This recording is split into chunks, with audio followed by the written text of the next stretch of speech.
Salut à tous les gars, aujourd'hui on se retrouve pour un nouvel épisode de l'After Zap Image, ça sera l'épisode numéro 16. On va commencer avec une première info, donc c'est une rumeur qui circule beaucoup en ce moment. Ça serait que le Borussia Dortmund aurait trouvé le successeur de Pierre-Emerick Aubameyang. Et tout simplement c'est un Français, c'est Olivier Giroud, l'attaquant d'Arsenal. Pour le moment c'est du conditionnel parce que Aubameyang il n'est pas parti. On avait entendu des contacts avec Chelsea, je crois la semaine dernière, il n'y a rien eu de fait. Il y a 3-4 semaines on entendait un départ du côté de la Chine, il n'y a rien eu de fait non plus. Donc pour le moment Dortmund est toujours avec Aubameyang, l'entraîneur de Dortmund il l'a d'ailleurs dit. Ce dossier il peut se régler possiblement à la fin août, donc à la fin du mercato. Bon, moi qui suis un grand supporter du Borussia Dortmund, je ne suis pas vraiment favorable à l'arrivée d'Olivier Giroud. Je pense que niveau efficacité devant le but, il est beaucoup moins talentueux que Pierre-Emerick Aubameyang. C'est sûr qu'on pourra beaucoup plus jouer sur lui en tant que pivot, mais c'est pas ce que je recherche moi quand je suis un supporter très aguerri du Borussia.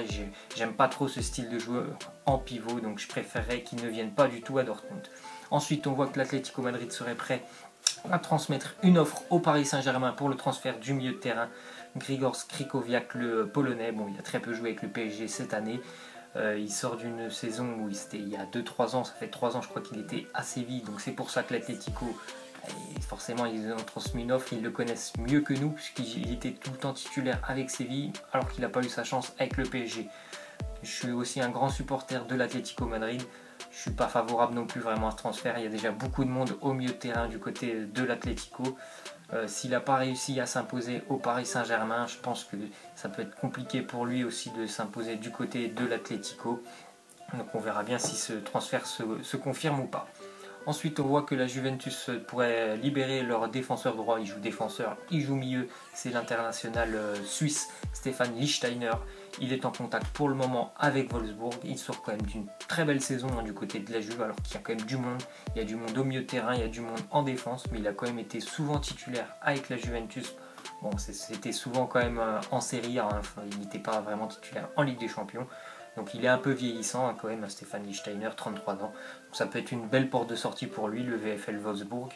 Donc on espère pour lui qu'il va partir et que ça va permettre à la Juve de renouveler son effectif. Ensuite on continue avec la Juventus qui pour le moment devrait recruter un gardien.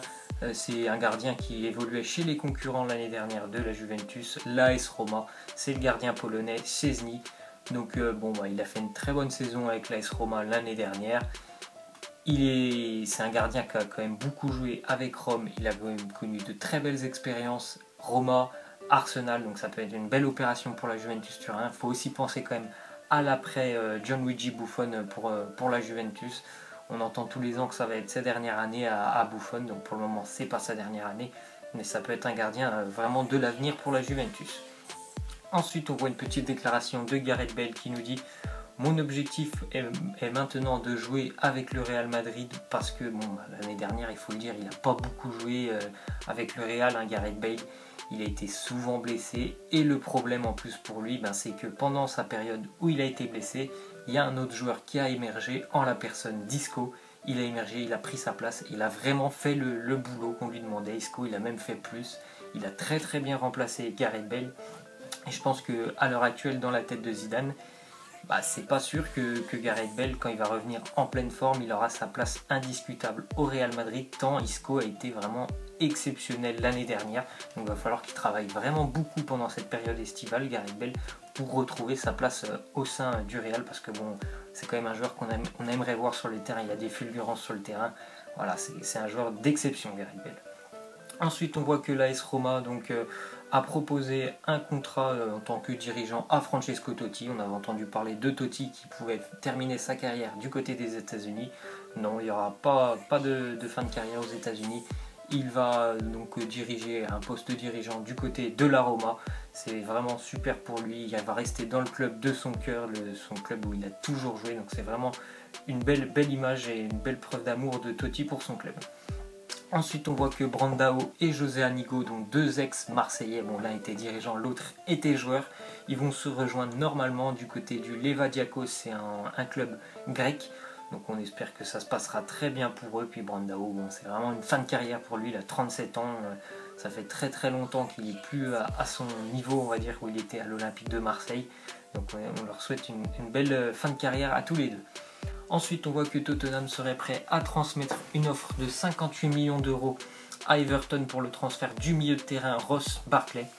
C'est un très jeune joueur, Ross Barkley, il a que 23 ans. Il a effectué une très très bonne saison du côté d'Everton. Il a été auteur de 8 passes décisives avec Everton l'année dernière. C'est vraiment un pari sur le futur pour Tottenham si jamais il venait à le recruter. Et il faut aussi voir que bon, s'il venait à Tottenham, c'est peut-être parce qu'il va y avoir un départ au milieu de terrain, en la personne d'Eric Dyer, qui est pour le moment vraiment pisté par Manchester United. Donc c'est un joueur assez physique, Ross Barkley, et assez puissant au milieu de terrain. Il serait vraiment parfait, je pense, pour le milieu de terrain de Tottenham. On verra. Ensuite, on voit que Cristiano Ronaldo, il manquera le prochain Classico. Le prochain Classico, c'était à la fin du mois de juillet, c'était lors de la tournée du Real Madrid aux États-Unis. Bon, c'est un peu normal que le Real propose des vacances un peu plus longues à Ronaldo, vu la saison qu'il a fait. Il a beaucoup joué, bon, ils ont gagné en plus beaucoup de trophées. Si on pense en plus qu'il a joué l'année dernière déjà l'Euro, il y a eu très très peu de vacances. Donc c'est un peu normal, bon, c'est dommage pour tous les amateurs de football, on ne verra pas encore un Classico Ronaldo-Messi.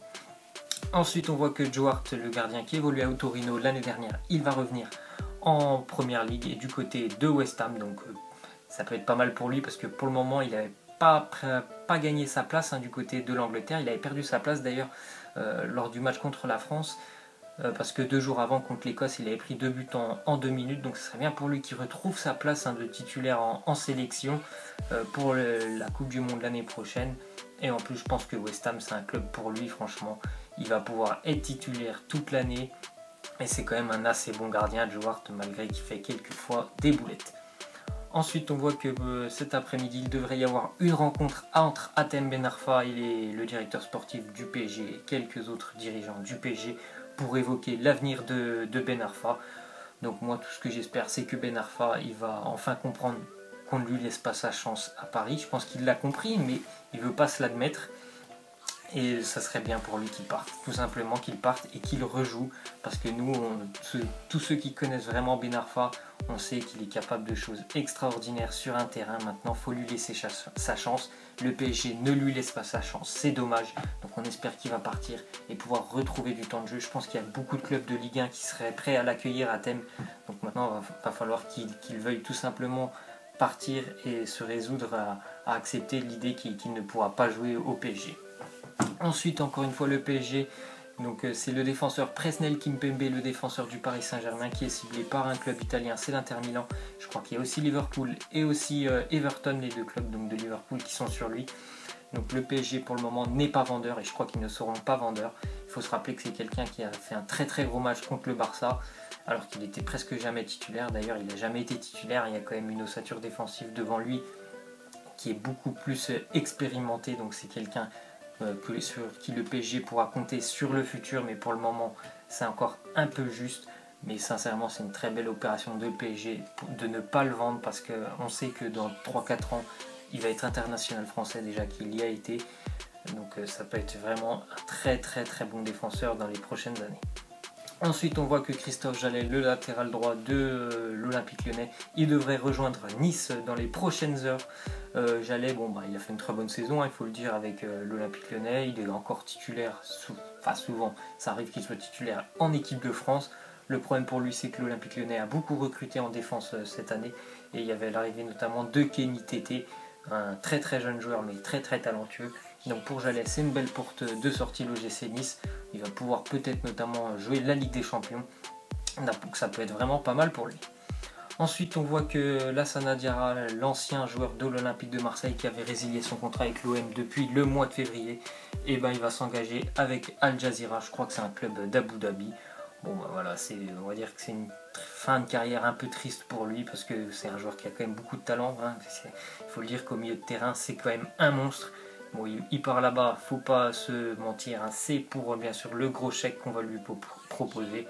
Donc bonne fin de carrière à lui, on va dire. On va terminer les gars avec les prochains maillots du FC Nantes l'année prochaine, c'est les maillots extérieurs. Alors moi je suis assez surpris, ça faisait longtemps que je n'avais pas vu Nantes avec un maillot aussi coloré, un maillot extérieur. Et sincèrement je les trouve vraiment magnifiques, les maillots d'un bleu assez bleu clair. et le sponsor, le logo assez jaune fluo. Donc vraiment magnifique les maillots. Vous me direz ce que vous en pensez. Voilà les gars, c'est la fin de cet After Zap Image. J'espère que ça vous aura plu. N'hésitez pas à lâcher des likes, ça fait toujours plaisir. N'hésitez pas non plus à vous abonner. Moi je vous dis à la prochaine. Allez, ciao!